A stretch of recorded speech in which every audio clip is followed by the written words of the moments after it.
So now it's our turn.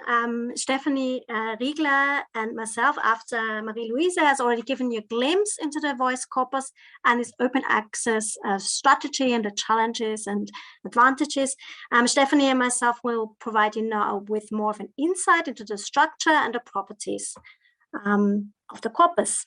So as Marie-Louise has already mentioned, interest into the use of English as a lingua franca rose from around 2 decades ago, and VOICE was then a response to the need of the empirical description of ELF that Barbara Seidelhofer called for, and this empirical description of ELF was very scarce at that time.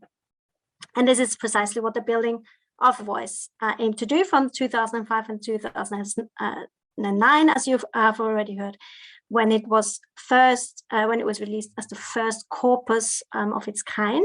So some basic facts about VOICE. It has a size of over 1 million words. It comprises 151 speech events, equaling around 110 hours of recording from 5 different domains and 10 different speech event types. I'll say a little bit more about this in a minute. It features 1,260 speakers or 753 individuals who sometimes feature in more than one speech event. And they have a total of over 50 first language backgrounds, which you can see nicely represented here in this pie chart. You can see that there's a really wide range of first languages. And of course, with a considerable proportion of first language German. This is plainly because many of the speech events were recorded in Austria, and thus they feature a higher number of German speakers. Some more words about the corpus design. The speech events in VOICE, included in VOICE, fulfill all the criteria that they're spoken. They're entirely naturally occurring, highly interactive, non-scripted, and face-to-face, which is, I suppose, was normal then, face-to-face communication. There's a European focus, and the speech events can all be classified as use of English as a lingua franca. For the corpus, only complete speech events were included, so that was defined as longer strings of talk, each of which is marked by a beginning, middle, and an end. And therefore, these speech events naturally vary in length, and this also naturally has effects on the corpus balance to some extent. As I mentioned before, VOICE data covers 5 different domains. These are educational, leisure, and 3 types of professional domains: professional, business, organizational, and research and science. And within these domains, the speech events are then further classified into 10 different speech event types. For example, interview, meeting, different types of discussion, question-answer session, conversations, or service encounters, for example. And with this, I'll hand over to my colleague Stefanie, who will tell you about the transcription process and the markup of VOICE transcripts. Yes, thank you very much, Ruth. Now, the ELF data that my colleague Ruth just introduced you to, they do not come raw as they were, but have been supplemented with detailed markup. This markup and also the standardized way to transcribe interactions for VOICE was specifically designed for English as a lingua franca data.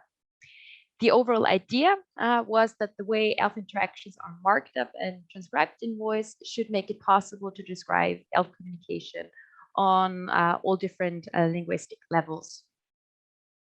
To meet this requirement, the markup in VOICE had to be very comprehensive. So apart from the more conventional markup, for instance, for intonation, emphasis, pauses, repetition, overlaps that you may be familiar with from conversation analytics studies, a fairly detailed set of descriptors was designed to account for characteristics of ELF communication. These markup features concern, for instance, code switching, onomatopoeic sounds, or pronunciation variations and coinages. This way, the VOICE markup captures, on the one hand, the reality of spoken interactions as precisely as possible, and reflects the nature of the data as well. Now, a second aim in the transcription and markup of voice was to enable replication. This means that other researchers should be able to apply the voice methodology also to individual datasets and to follow the markup and transcription scheme without further explanation. This is why the voice conventions are well documented and, as you've already heard, freely available also online. And as you can see, they have indeed been adopted and adapted in quite a number of research projects. And the third aim was to make voice transcripts computer readable, because only with computer readable transcripts, the corpus texts could be flexibly used, retrieved, and also kept accessible on a long-term basis. Also, even at the time when voice was compiled, providing computer readable transcripts was already a common standard for encoding text corpora, so no constraints are imposed on voice users regarding data format. This is why voice transcripts, including all of the markup, are also available as XML. Our colleagues will introduce you in more detail to the data formats tomorrow, but for now, as has already been mentioned, it needs to be stressed that the conversion into XML was a crucial step in data processing. Because without the XML files, several things that we tackled as we developed Voice 3 would not have been possible. So for instance, just to give you a first idea, we could not have expanded the search options to markup categories without the XML and other updates that we will talk about later. Okay, finally, let me say a few words about the out-of-speech tagging, the post-tagging scheme in Voice that you can see in this new design on the right-hand side. This was the first post-tagging scheme that was developed for a corpus of English as lingua franca, and it was carried out between 2009 and 2013. The aim was to classify the voice data into traditional word class categories via part of speech tags, but at the same time representing and doing justice to that spoken, plurilingual, and variable character that ELF data represents. As in, you can imagine fitting this type of data into word class categories, and as Marie-Louise has already mentioned, poses not only a small challenge, numerous loops of tagger training with a large amount of manual tagging, and of course, hours of conceptual discussions and decision taken were involved in this. And two challenges that I want to mention here, but there were many more, were the tagging of the spoken features and the tagging of the unconventional variable character of the voice data. As you've already heard in Voice, spoken features such as discourse markers, code switching, laughter, breathing, and so on have been described in great detail. So therefore, we had to develop a consistent and meaningful way to also represent them in the tagging process. In other corpora, these features in other corpus, these features tend to be removed or underrepresented already in the transcription process, or if they are transcribed, they tend to be subsumed under rather broad categories. There's a few exceptions, but this is the case in most corpora. And in Voice, we decided that the full range of spoken features that was already also represented in the transcription process should also be represented in the tag set. And in total, we added 10 tags to the Penn Tree Bank tag set, which we used as a starting point for post-tagging Voice. And it hence can be said that the Voice tagging scheme is especially strong in displaying features typical of spoken language. And this was also, of course, only possible because the decision to represent those features was taken very early on in the corpus compilation. And this has, of course, implications of how research can be carried out and which type of research. The second area was the unconventional and variable language use. This concerned, for example, conversion phenomena, ambiguities, which simply exist because of the nature of the spontaneous and interactive spoken language transcribed in voice, and where it's simply often not possible to assign an unambiguous tag to, for example, an incomplete sequence, utterance, yeah. And also we had heightened variability, so the flexible use, for example, of compound nouns, of collective nouns, of tokens with the ing suffix. And for these aspects, we had to find our own tagging solution. There was actually, yeah, like I said, this was the first corpus of English as a lingua franca that was tagged, and also the amount of detail and dedication, I would say, was rather unique in voice.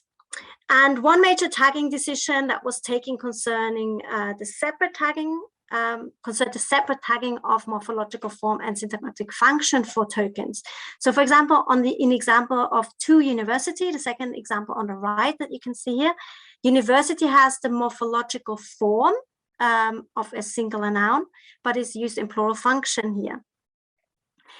And numerous other in this and in numerous other cases that we found it unsatisfactory to give preference to either the morphological form or the syntagmatic function.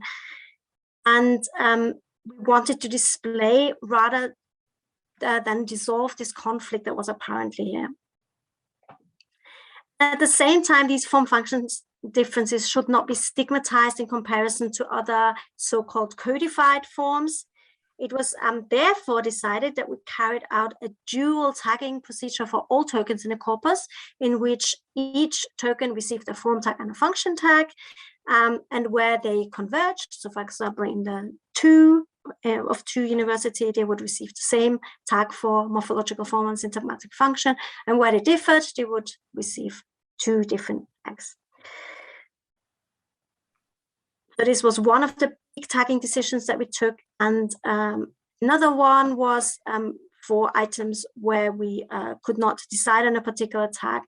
We also made ample use of ambiguous tags, and now not displayed with the / anymore, but with a space in between, like you can see in the last two examples here. For example, do has a function tag, verb base form, and a present tense verb function tag. And these ambiguous forms often occurred actually in the beginning or at the end of utterances, where it was simply just not always, we were not able to decide which tag was most likely here. There are merely a few tagging solutions that we found. We also had to tailor some tagging solutions to the flexible use of ing words, collective nouns, and so on, but I don't have time to go into detail. And I'll hand over to Stefanie again. All right. So as you can already tell, the markup and the overall corpus design are quite comprehensive in VOICE. And this is certainly one reason why VOICE is readily turned to for linguistic research. So the level of detail and the way that the VOICE annotation displays the variability of the data sets quite a high standard for spoken and tagged corpora. So it's not only the originality of the language data why VOICE has become a productive resource for ELF research, but also how it was compiled and designed. The fact that all of this has been documented in a detailed fashion, of course, also adds now to the usability and usefulness of VOICE. As I said, the fact that any of the decisions taken during corpus compilation and design were made transparent also enabled others to follow suit. This, for instance, supported the development of the Asian corpus of English that was essentially modeled upon VOICE methodology, and it also inspired the compilation of other ELF corpora, like, for instance, the corpus of video-mediated English as a lingua franca conversation. To do a bit of stock taking before we move on, quite a number of Corpus-based studies of ELF interactions have been conducted on the basis of voice data. And while the list of publications that you see here is already quite long, it certainly does not represent all voice-based research. We know that voice has also been widely used for university teaching. So this overview necessarily excludes, for instance, a great number of unpublished student papers that draw on voice data. So realizing this, it seems quite justified to say that voice has provided quite an incentive for corpus-based descriptions of ELF interactions. And to ensure that this resource, for which different versions have become available, as we've already heard, stays not only available, but is even further enhanced, yet another voice project was set up, the result of which is Voice 3 Online. And with this, I hand over to Marie-Louise again.